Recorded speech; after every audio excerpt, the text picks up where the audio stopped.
Hey, how's it going, everybody? Welcome back to the next episode of Dream Daddy.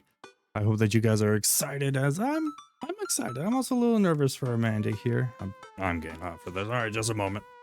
Sorry about that. It was just a little bit too hot with that. All right. Amanda is just about to open up her letter saying whether or not she got accepted into the college of her choice, if I remember correctly. So, but I'm scared. It's just an envelope. Yeah, it's just like my entire future. Not a big deal. Oh. She takes a deep breath and rips the letter open with her teeth. We have a letter opener, but okay. I hold my breath while Amanda's eyes dart back and forth, scanning the letter. What does it say? The admissions committee has reviewed her application, blah, blah, blah. Her face drops. Regret to inform you that we are unable to offer you admission to McGowan College of Art and Design. Oh, poor Amanda. Amanda throws the letter on the coffee table. Oh, sweetie. It's okay. Kinda saw it coming. I knew I shouldn't have put that experimental stuff in my portfolio. Their admissions officer told me they just want to see portraits or whatever. I pull Amanda in for a big hug. You're an amazing photographer.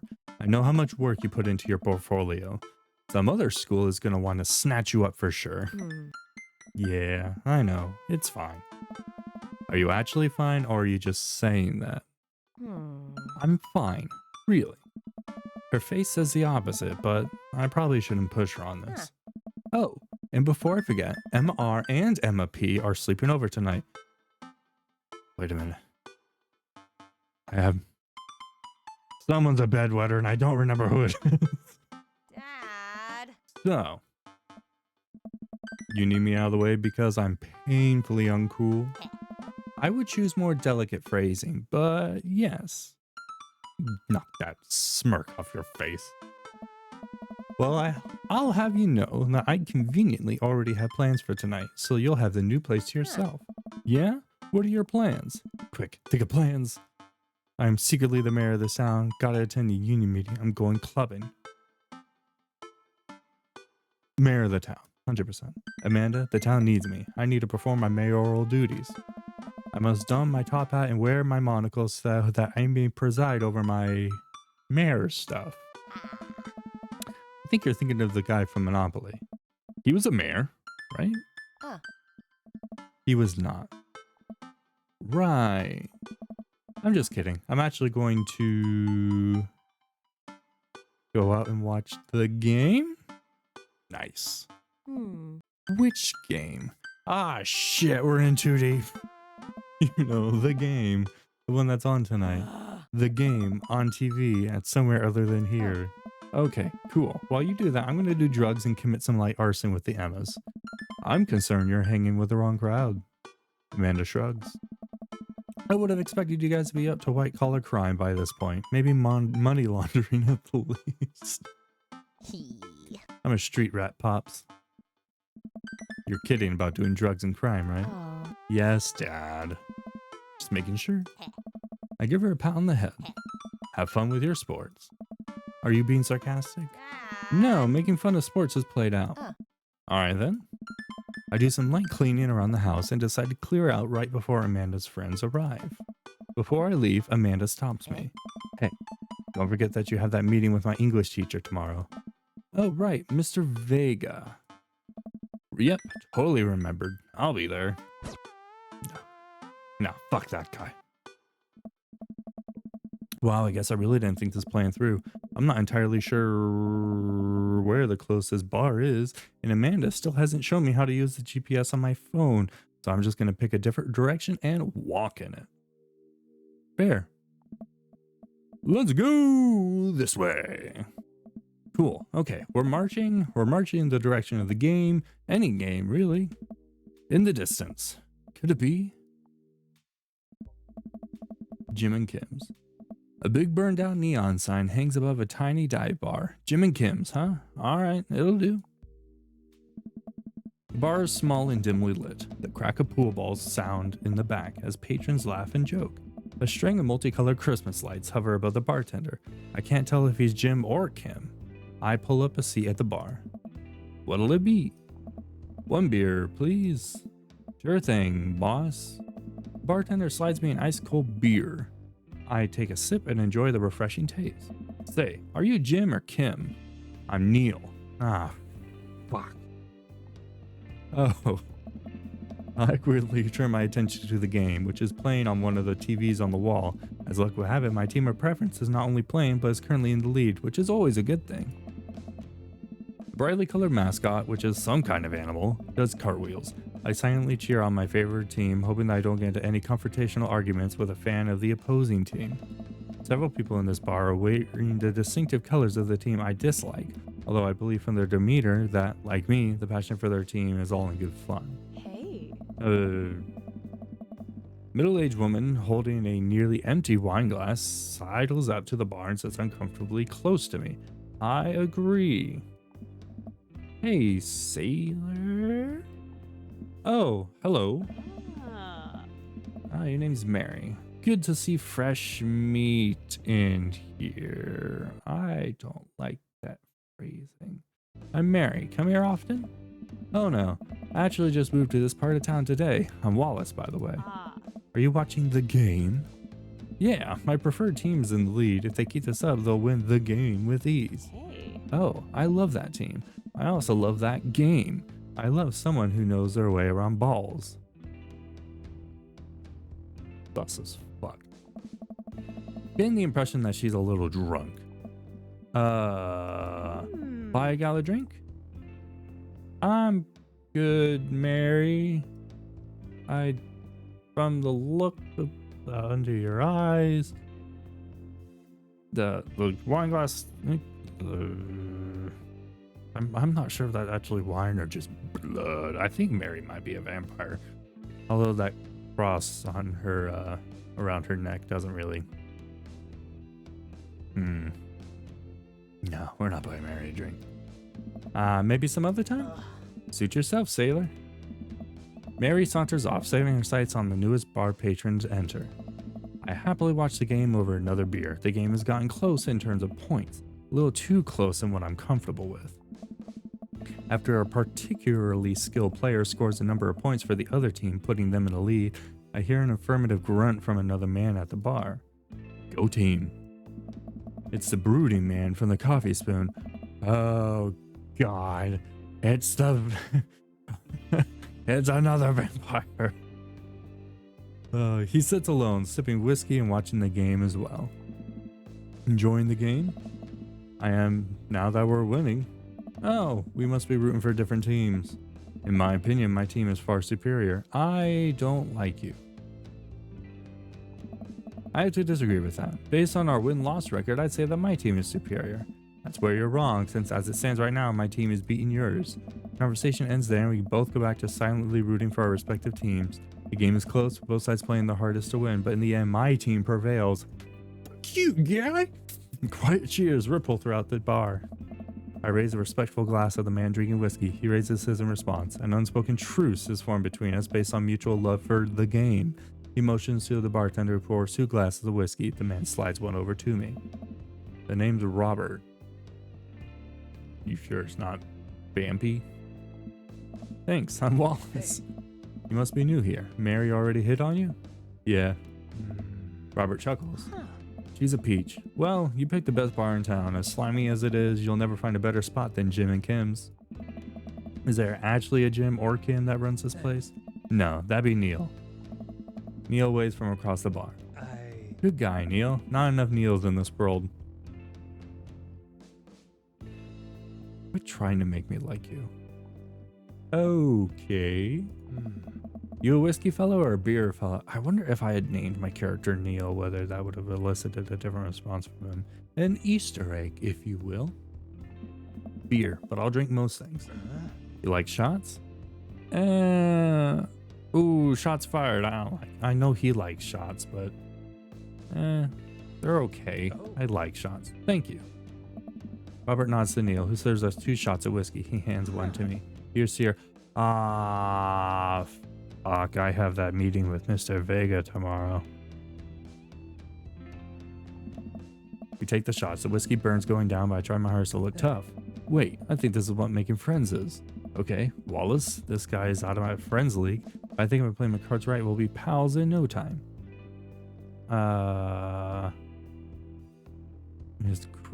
His trademarked cool leather jacket. Rugged good looks, his hand tattoo. We'll go with the jacket. Like your jacket.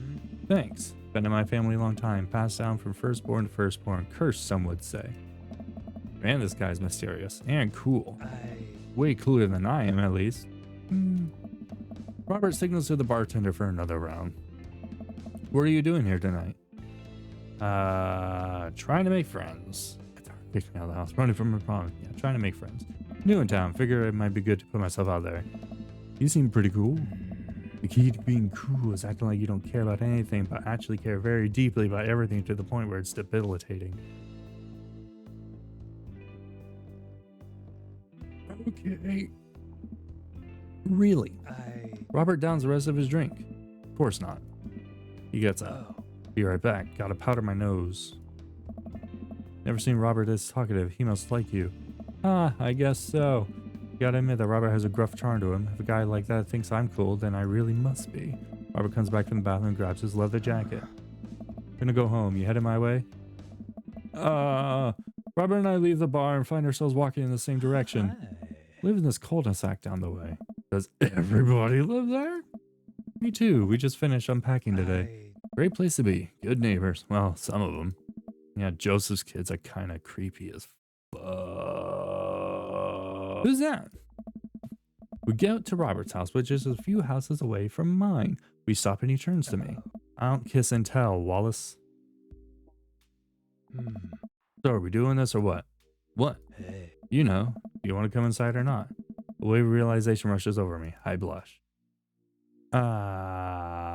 No thank you. I better call it a night. Catch you around? Sure. I head home, head buzzing with whiskey. What do you mean by are we going to do this or not? What the fuck do you mean? What are we doing? How much clearer could he be? I plop down on the couch and I'm asleep before I even get the chance to take my shoes off. Wake up to a text from an unknown number. Rise and shine, early bird. Still want to work out? This is Craig, by the way. Holy crap, it's 6 a.m.? Who does 6 a.m. anymore without realizing I drift back to sleep? Whoops, must have winked back out. Check my phone again. Hey bud, still want to get your swole on? I'm ready to tear up the track. Hit me up. God, the last thing I want to do right now is work out, but it is Craig. I do want to catch up. No, let's go catch up with him. I don't know when my meeting with Mr. Vega is, but it'll be fine. Hey man, I need a few minutes to wake up, but let's meet in 20? After a few seconds, another text comes in. Sure thing. Meet me at the gym. Stretching my bones creak. I gotta stop falling asleep on the couch. I throw off my blanket and, hey wait, I remember falling asleep with the blanket. Amanda must have tucked me in after I fell asleep. Bless that child. I reluctantly brush my teeth and throw on the only clothes I own that are even kind of gym appropriate and head out.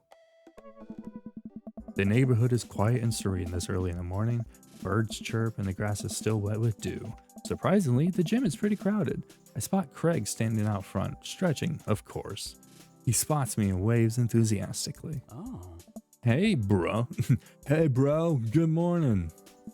Hey, good to see you, man. I'm definitely not as pumped as he is. Maybe I should have had some coffee before I left. You ready to kick some butt? Help. Your help I am. Gotta say posse, dude. I'm tempted to know what this says. Help. This is it. This is how I die. Oh, it'll be alright, dude. Aww. He did not like that. We'll ease you into it. Bro! We head into the gym and I'm immediately intimidated. All these people look like they could break me in half. Seems like Craig is friends with all of them. He high-fives and finger guns all the cool jocks in the room. They look like they could and would steal my lunch money to spend on protein shakes. Come on, buds, let's warm up.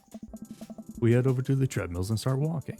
Okay, I can walk. Walking is good. This is a decent place to be. Walking. So, I know we're on treadmills. Yeah. And those over there are ellipticals. Very good. What is all this other stuff? Craig laughs. They might look a little scary, but I guarantee that all of them serve a specific purpose for building muscle mass. I don't know what accent I'm giving him now, but I'm not a fan of it. I watched as a dude in a muscle tee flexes a muscle I didn't know existed on a machine I think was once used to process grain into flour.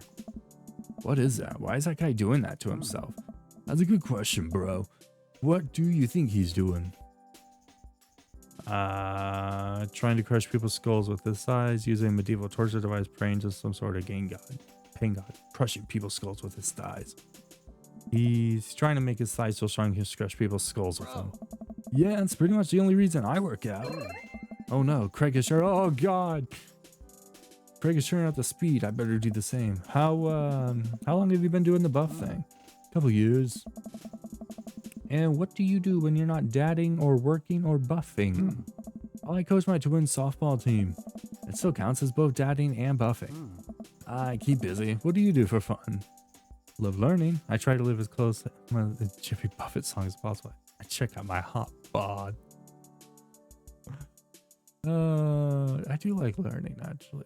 I'm weird. I try to educate myself about the world around me. I'm like a sponge for knowledge, soaking up all that intellectual content, you know, history, the paranormal, wilderness survival, aliens, mostly those things. So you watch the History Channel too, huh? Yes. We're jogging. Oh, we're jogging now. Oh god, we're jogging now. I look over to Craig, who hasn't even broken a sweat. How is he doing this so effortlessly? I'm dying. I can feel my life force draining through every orifice of my body. Hey, remember when my fish died in college? That is extremely specific. Huff. No, I don't like this story. Oh my god, is he really bumping up the speed again? I guess I better do it too. Oh, this is fast. This is very fast. We were at that party and you vowed to make me feel better? You told me to create a distraction. So of course I do a sick keg stand and get everyone cheering. And then I huff. Try to steal the fish from a fish tank at the party with my bare hands like an idiot. And then you drop the fish and it's flopping around, you panic. So you run to me post keg stand with the dying dirty fish in your hands that you scooped up off the ground. You're yelling at me that we have to leave. So we're running out of a frat party with a fish, trying to give it mouth-to-mouth resuscitation.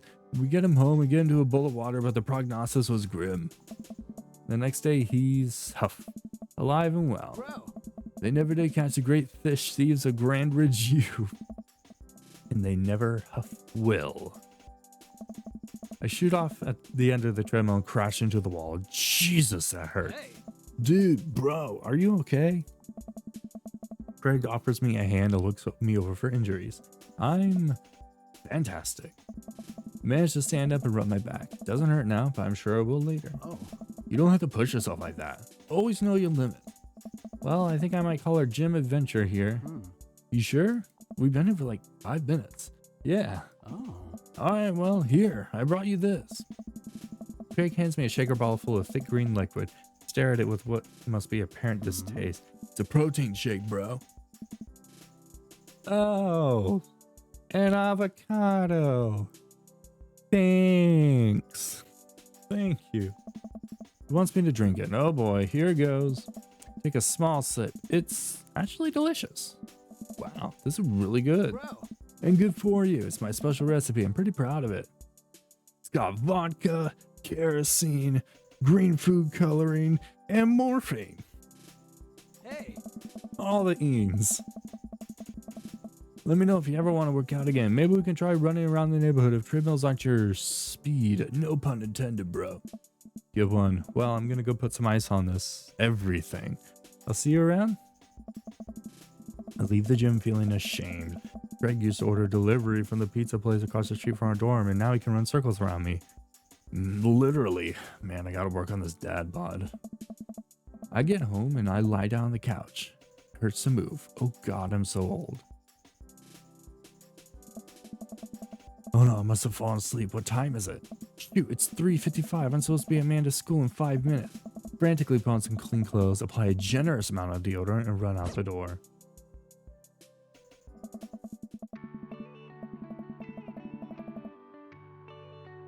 Nice. I arrive at Amanda's school and check in at the front desk. They gave me a bright orange visitor sticker and send me on my way.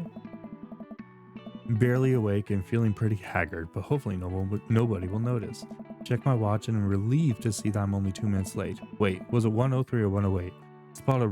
I spot a youth standing at his locker and approach him for help. Excuse me, do you know where Mr. Vega's classroom is? The youth turns around, looks me up and down with heavily lined eyes. I'm like Robert's kid. Come on, kid, I'm late for a meeting. Mr. who? Mr. Vega. I don't know, have you tried the exit? Okay, wise guy, are you gonna help me or not? Fine, up those stairs and to the left. Can't miss it. I head up the stairs and walk around, unable to find Mr. Vega's class anywhere. After a couple minutes of searching, I head back downstairs. That punk youth sent me on a wild goose chase. Back to where the low-rent Gerard Way is standing, fully ready to give him a piece of my mind, when suddenly a head pops out of the classroom next to his locker. Oh. Lucian! Hello, Hugo. Lucian, don't you have a third period to get to? Fine, Mr. Vega. Oh. Wow. Now I'm officially 10 minutes late. I glare at him as he walks away. We're not cool. Oh. You must be Wallace. This period's almost over. Would you mind waiting in the back? Oh. Mr. Vega leads me in and I take a seat in one of the comically small students' desks in the back. I might get stuck in this. Alright, where were we? Now who can tell me about the unreliability of the narrator and J.D. Salinger's Catcher in the Rye? Yes, Colin. Colin stands up and does the thing where he blows into the crook of his elbow to make a fart noise. The whole class erupts in laughter. Alright, everybody. Very funny, Colin. Please sit down. Now, Holden Caulfield is an unreliable narrator in the sense that the bell for the end of the period rings. All the students immediately get up and make a break for the door. What? Remember to do the reading and answer the response questions on page 194 in your textbook. Nobody's listening. Oh. Or not, I guess. Mr. Vega turns to me and sighs. Middle schoolers, right? Don't you teach high schoolers? Both, you know, budget cuts. Poor guy. Right. Oh. Thanks so much for coming in. No problem, Mr. Vega. Oh. Please call me Hugo. I don't normally do these impromptu parent-teacher meetings, but as I'm sure you know, Amanda's a very bright student and I'm concerned about her recent behavior. Oh god, has it been drugs? Criminal activity? Did she finally take up Monday laundry like I've been telling her to? What's going on? Amanda has never been the most engaged student, but I know she cares. Recently, though, she's been falling behind. She's not completing assignments and has been doing rather poorly on tests. I normally chalk this up to senioritis, but this is strange. I thought Amanda always shared everything with me. That didn't even cross my mind that something might be wrong. I just want to ask, is everything okay at home? We just moved. She's fine. She has a tensely bottle things up. Yeah, we just moved. Well, we just moved recently, but it was only to the other side of town. Amanda was more excited about it than I was. See if you can talk to her about it. I know she values you a great deal and would appreciate your guidance. If she keeps heading down this road. She values me? Fuck yeah. I know how important art school is to her, and I would hate to see her miss out on scholarship money that she clearly deserves. I'll make sure to talk to Amanda. Thank you for letting me know, Hugo. Oh. Anytime. On my way out, I stop, thinking for a moment. I turn to Hugo. Hey, Hugo? Oh. Yes? They ever catch that rye? Yes. Hey, I didn't even have to saying that. He just likes me now. I leave the classroom and make my way out of this school. I'm still a bit shocked that Amanda was able to hide this so well from me. She's always been a force for positivity in my life, especially after we lost her father. Amanda must be done with classes for the day by now. I'm sure she would appreciate a ride home. Maybe I can talk to her about what's going on. Yeah. Pull up to the carpool and Amanda hops in the passenger seat. So, did you have fun gossiping about me? Mr. Vega and I actually just gossiped about our celebrity crushes. We talked about Mario Batali the whole time. It was a very productive meeting. I'm pretty hungry. Can we grab some dinner? Sure thing. Make something at home. Let's go to the mall food court. Does that sound good to you? Yeah, sure. Why the mall? Geez, can't a dad take his daughter to the mall? Will you buy me things? I will buy you a thing. Singular. Sounds like a deal to me. We drive in silence for a short while. Amanda plays a game on her phone. I should say something. You know, sometimes when a kid gets older, they find that they have to keep things hidden from their parents. And that's okay, because sometimes that's what kids do. And that's okay. But also sometimes it's good to have the parents' perspective because, you know, maybe the payoff. I misclicked. And maybe they're a little cooler than you give them credit for. Anyways, what I'm trying to say is that it's a good idea to share. Love you. Have you been reading my tweets? You have a Twitter? What? Never mind. Look, sweetie, Mr. Vega said you haven't been participating in class and that you're not turning things in. Oh, I'm fine, Pop. Senioritis and all that. I thought you liked Mr. Vega's class. It's fine. He's fine. We pull up to the stoplight and I Amanda. She's still texting. I want you to know that you can talk to me about anything. Uh-huh. I can tell that whatever it is, she doesn't want me knowing about it. That's frustrating. I heard MIR is going to that fancy art school in California. That's exciting. Yep. Are you bummed that you guys aren't going to the same school? Yep. Amanda keeps texting. She stifles a laugh. What's so funny? I don't think you get it. Okay. Who are you texting? Oh. Noah. Who's Noah? My friend. Does he go to your school? Yep. Do you like Noah? What? No! Dad! Ugh. I can't believe you would... Dad. I mean, jeez. Why would you... Ugh. Gross. Sorry, just asking. Pretty clear that you like Noah. Dad, he's just my friend. Guys and girls can be friends. He's my friend. Okay. Jeez. This is going well. Well, good talk. Love you, kiddo. She leans forward and turns up the radio. I guess that conversation is over. To the mall, then.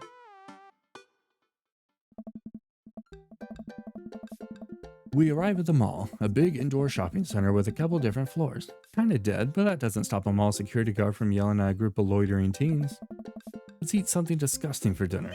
Hell yeah. Language, Missy. Heck yeah. Better. We approach the food court and evaluate our options. There's greasy restaurant after greasy restaurant. My heart burns just looking at the menus. Nobody looks happy to be here. What are you in the mood for? Bread dipped in sugar, bread with cheese on it, or do you want me to just inject some fat directly into your bloodstream? I extend my hand to her. Would you do me the honor of sharing some nachos? She takes my hand with a grin. It would make me the happiest, cheesiest girl alive. That's sweet. We order a giant pile of chips and an unnaturally orange cheese from a very unenthusiastic and possibly stoned teenager. We take a seat at a rickety table and dig in. These are bad. These are very bad. But also strangely delicious. We have to eat through the pain. We enjoy the fluorescent cheesy goodness together until we're all out of nachos. So, something's been bothering me for a while. Can you explain memes to me?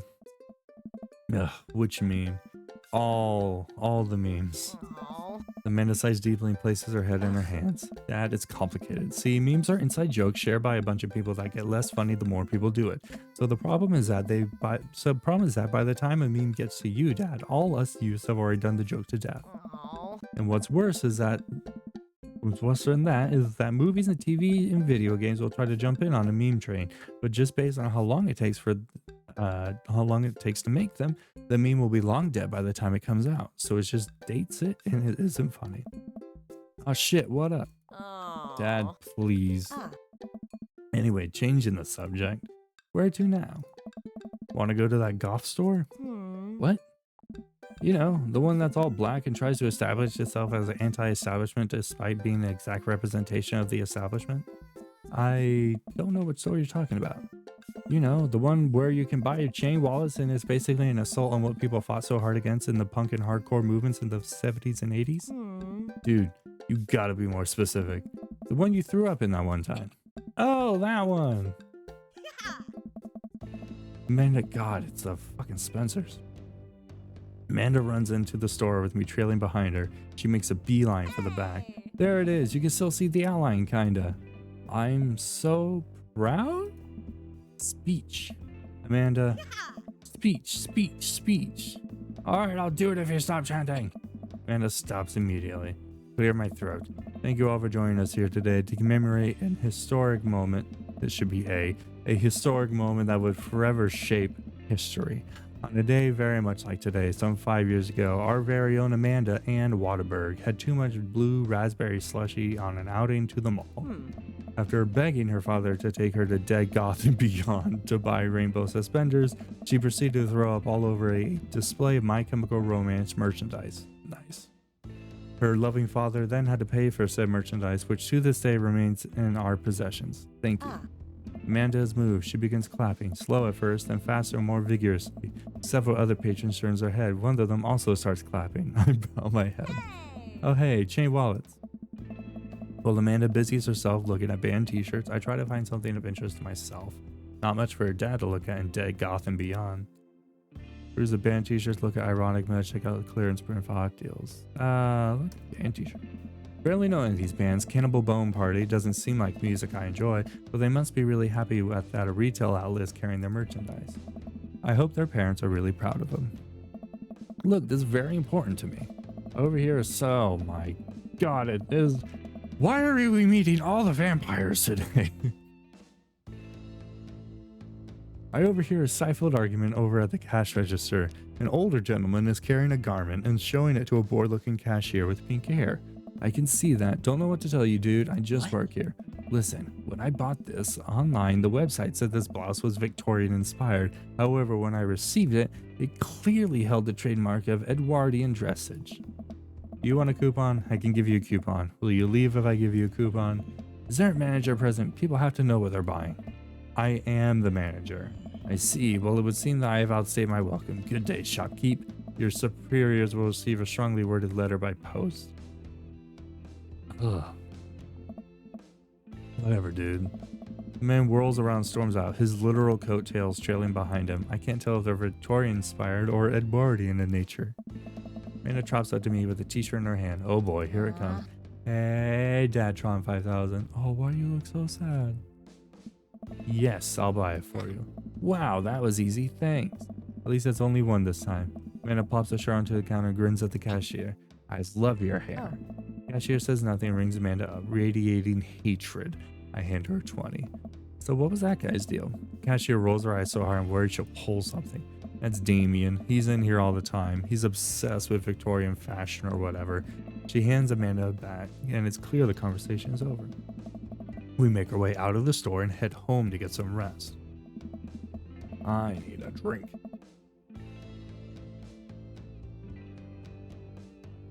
Amanda and I sit on the couch, trying to find something to watch over bowls of ice cream. Oh, cool. Long haul paranormal ice road ghost truckers is on. Your favorite, right? Ah, hell yes. They have to make it over the Canadian tundra before the ice road melts, but they're hunted by hunting ghosts. Also, the trucks are haunted. This is an episode I've already seen, but it's one of the best. I think Kayam and Flint Dogbone, the twin brother truck driving and ghost hunting duo, find themselves in the greatest peril yet. Oh no, the ghost done got control of the truck. I can't steer it on them there damn ice roads. Let me use this EVP meter, try and communicate with them their spirits. Flint, we're about to die. I almost got it. Listen carefully, sounds like it's saying you're going to die. That's because we're about to die, This is art. The episode ends and Amanda accuses herself to go and start arguments on the internet. I stay up a little longer, curious about the exploits of Kayam and Flint Dogbone after their disastrous ice road incident. Afterwards, I crawl into bed and get a good night's sleep.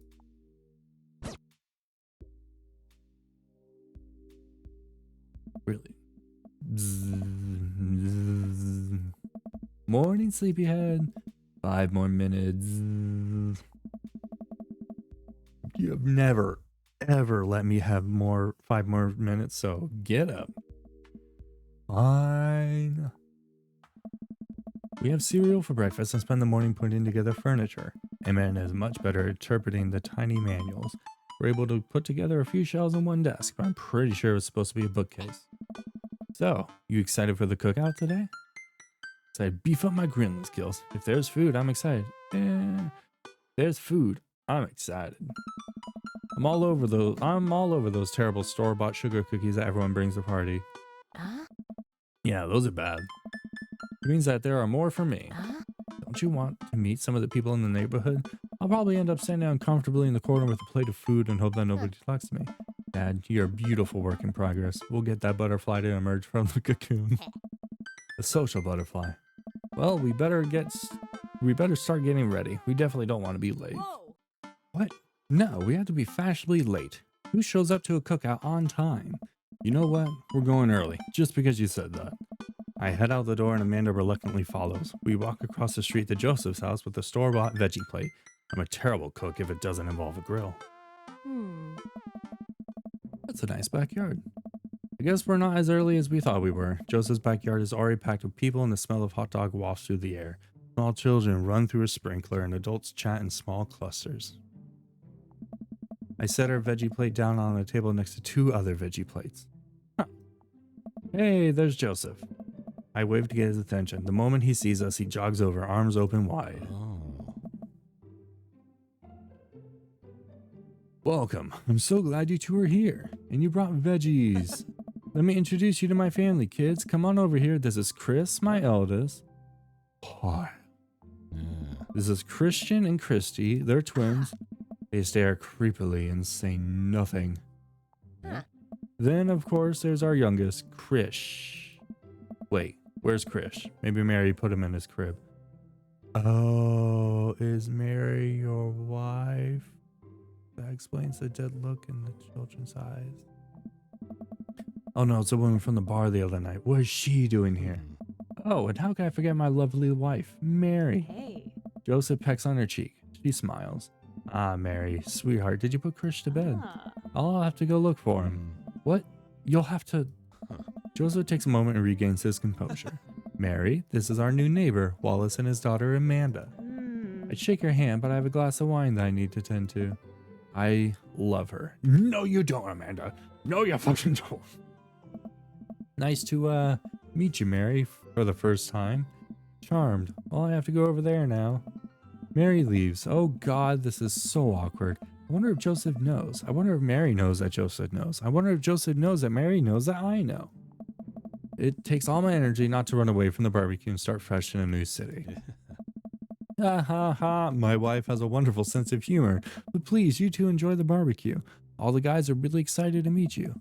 Amanda and I mill around, try some of the food spread out on the table. I pick at some deviled eggs. Amanda begins to scratch.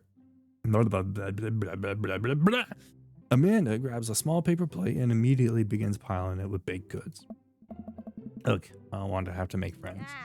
Come on, Dad. Who are you going to party with when I go off to school? But I don't want to have to do pleasantries. Dad. Ugh, they're going to talk about weather. Go do it. Make a friend. But how could I possibly abandon my only child at a social function? That's bad parenting. This plate of cookies is my new dad. Bye. Amanda shoves me into the center of the yard. Well, here goes nothing.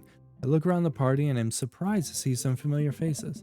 Isn't that the barista from the Coffee Spoon? Oh, hey, they're good looking. Didn't I meet that guy at the bar? Yes, we did meet Robert at the bar. Didn't that guy throw a fish in my head? Brian! Not the guy who was throwing a fit in the Dead Gotham Beyond? Is that Amanda's teacher? Yeah, I know Craig. But wait a second, all these people live in our cul-de-sac. That can't be right. I better investigate. Fuck, what was his name? I think it was Matt. So it'd be Matt, Hugo, and Craig. Oh. There he is. There's Matt. Matt and Hugo seem to be embroiled in a tense discussion. Craig looks on, smiling and politely. I walk over to say hello.